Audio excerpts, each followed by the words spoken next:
નમસ્કાર ખેડૂત મિત્રો, આજે આપણે આવ્યા છીએ મુકેશભાઈની વાડી ઉપર, જ્યાં તેમને મરચી વાવેલી છે અને તેની અંદર થ્રીવ્સ માટે આપણે BSF કંપનીની એક્સપોનસ વાપરેલી છે.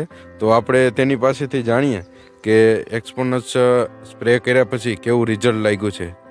તો તમારો પરિચય આપજો. મારું નામ મુકેશ પટેલ છે, વિરાણી મોટી, નખત્રાણા તાલુકો. મેં એક્સપોનસ વાપરેલી છે, આનો એક જ સ્પ્રે કરેલો છે. એક સ્પ્રેમાં કેવું તમને રિઝલ્ટ લાગ્યું? રિઝલ્ટ એકદમ સારું છે. હજી બીજો એક સ્પ્રે કરવાનો છે. આ જો તમે જોઈ લો, આ કુકર આવતી હતી, આ કુકર આ નવા પાંદડા આવ્યા એ બધા સારા આવવા માંડી ગયા છે. બરાબર. થ્રીપ્સનો કેવો કંટ્રોલ થાય છે? થ્રીપ્સનો સારો કંટ્રોલ થાય. બરાબર. બીજું પાન, ફ્રૂટ અને પાનનો કલરમાં કઈ ફેર લાગે છે? ના, ફ્રૂટમાં પણ કલર પેલા ટૂંકા હતા, લાંબા થવા માંડ્યા છે. બરાબર. ને કુકર જે તમારે આવતી હતી કે અટકી ગઈ છે કે? કુકર અટકી ગઈ છે. નવા પાન આવે છે, બધા સારા જ આવે છે. બરાબર છે.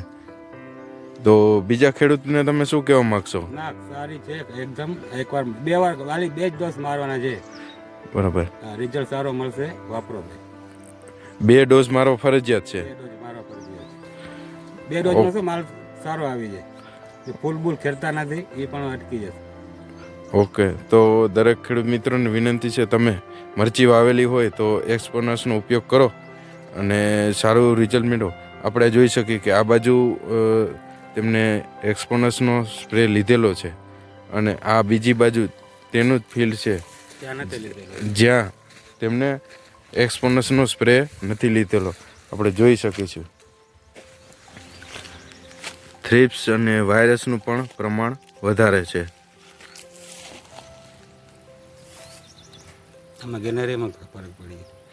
અને જોઈ શકીએ છીએ કે ગ્રીનરી પણ એટલી નથી, પીળાશ પડતા છે. અને બીજી બાજુ જ્યાં એક્સપોનસ મારેલું છે જોઈ શકો છો.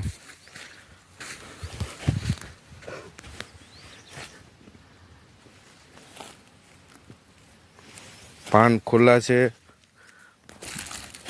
મરચાં પણ